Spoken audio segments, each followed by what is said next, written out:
जय श्री राधे। श्री हरिवंश राधा वल्लभ लाल की जय। महाप्रभु की जय। पूज्य गुरुदेव महाराज की जय जय हो।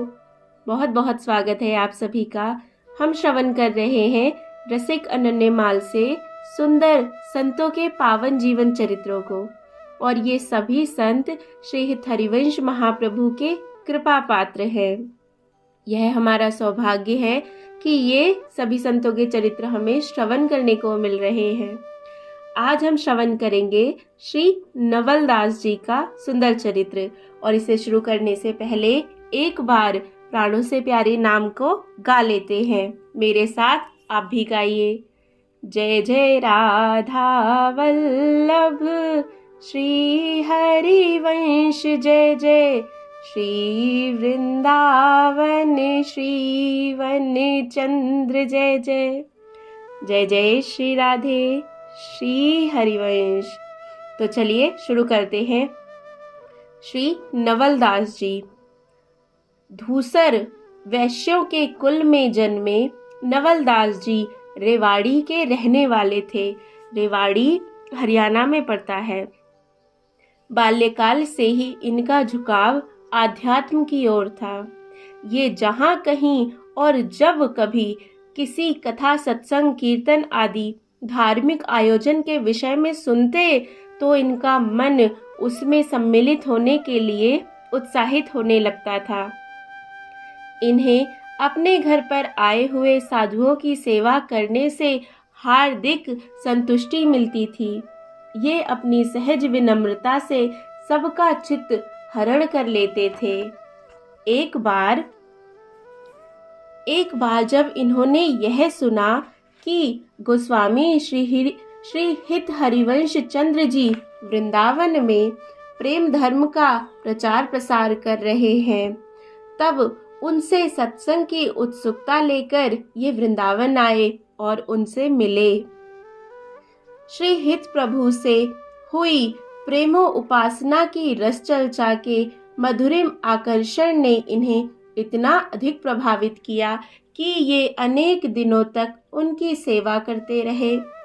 अंत में नवल दास जी के भाव की दृढ़ता को देखकर श्री हित जी महाराज ने रसो उपासना का निज मंत्र प्रदान कर दिया और इन्हें अपना शिष्य बना लिया तथा रसिक अनन्य धर्म की रस रीति को इन्हें भली भांति समझाया। जय हो। जब नवलदास जी के मन में जगत के प्रति महान वैराग्य और अद्वय युगल श्री श्यामा श्याम के प्रति हार्दिक अनुराग का उदय हो गया था, ये सर्वत्र प्रभु के दर्शन करते हुए श्री राधा वल्लभ लाल जी का गुणगान करने लगे। इन्होंने भूख प्यास पर भी काबू पा लिया था। इन्हें जब कभी जैसा कुछ मिल जाता उसे ही परम लाभकारी समझकर संतोष कर लिया करते थे। इन्होंने लोगों के अवगुणों को देखना बंद कर दिया, उनके सद्गुणों को अपने जीवन में अपनाने का प्रयास आरंभ कर दिया। इनके लिए हानि लाभ सुख दुख सब समान हो गए थे। इन्हें गुरु हरि साधु सेवा परम सुखदायी लगने लगी थी।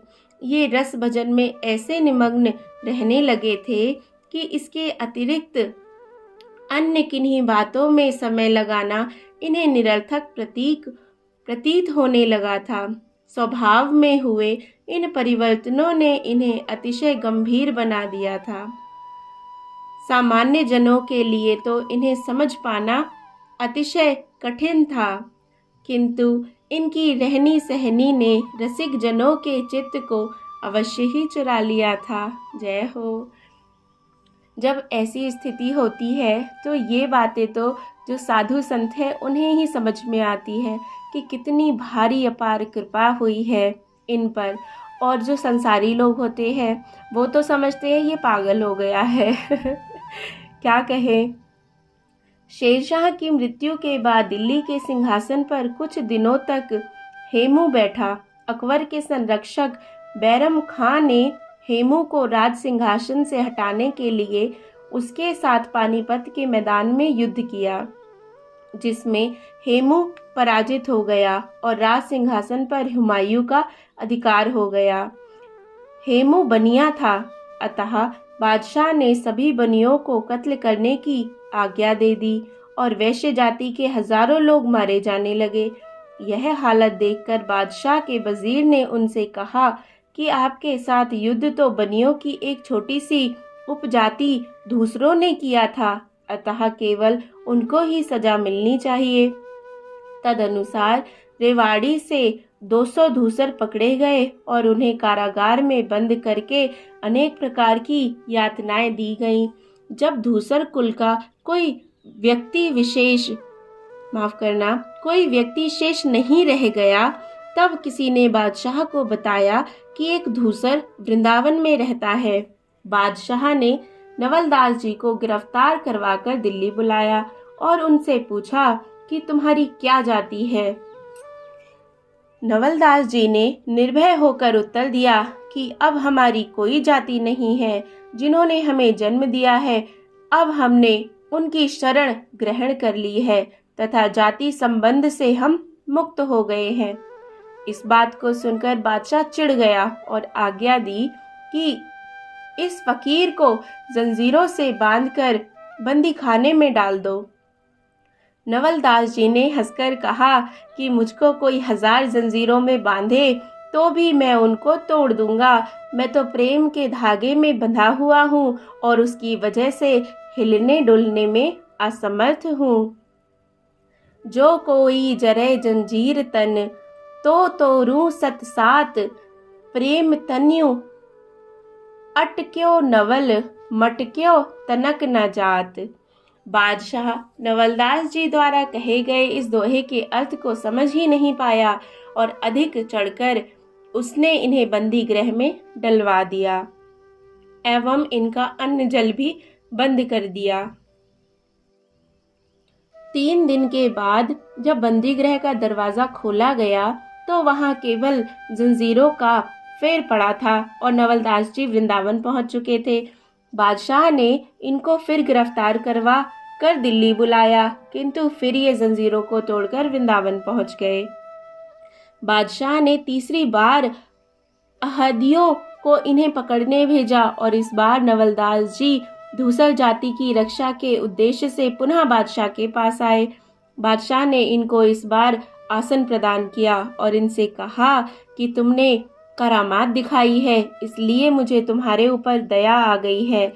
अब तुम बताओ कि तुम क्या चाहते हो। नवलदास जी ने कहा कि तुमने एक धूसर के अपराध से सभी दूसरों को क्यों बंदी बना रखा है और उनको तुम व्यर्थ में क्यों सता रहे हो। इस प्रकार की अनेक बातें उन्होंने बादशाह से कहीं और दूसरों को छुड़वा दिया। दूसर लोग नवलदास जी का गुणगान करते हुए अपने अपने घर चले गए और तब से वे श्री हित जी महाराज के अनुयायी बन गए। जय जय।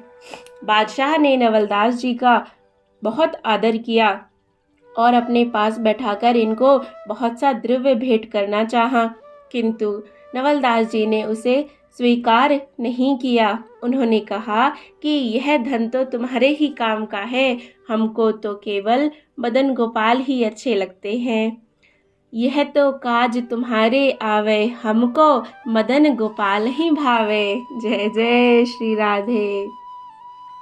हमको तो काली कमली अच्छी लगती है और हमारे उदर की पूर्ति के लायक सामान प्रभु हमारे पास स्वयं पहुंचा दिया करते हैं। बादशाह ने काली कमली मंगवाकर इनको उड़ा दी और इस प्रकार सब दूसरों को छुड़वाकर नवलदास जी वृंदावन आ गए। साधुओं के संग से मनुष्य साधु हो जाता है और उसकी सारी इच्छाएं पूर्ण हो जाती हैं। साधु के संग से मनुष्य परमार्थ को समझने लगता है और उसकी स्वार्थ बुद्धि नष्ट हो जाती है।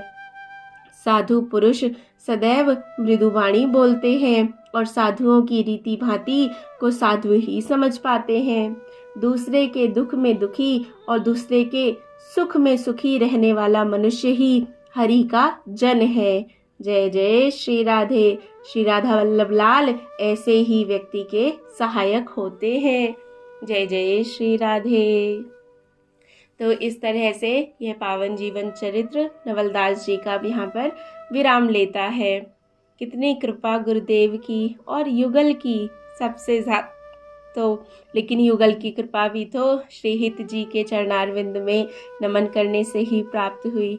तो अपने गुरुदेव की सदैव आश्रित रहे, उनका कहा माने, यही बस हमें सबसे बड़ा लाभ देने वाली क्रिया होगी। जय जय श्री राधे। बहुत बहुत आभार यहाँ तक सुनने के लिए। आगे हम और भी बहुत से सुंदर चरित्रों का श्रवण करेंगे। जय जय श्री राधे। राधा वल्लभ लाल की जय। श्री हित हरिवंश महाप्रभु की जय जय हो।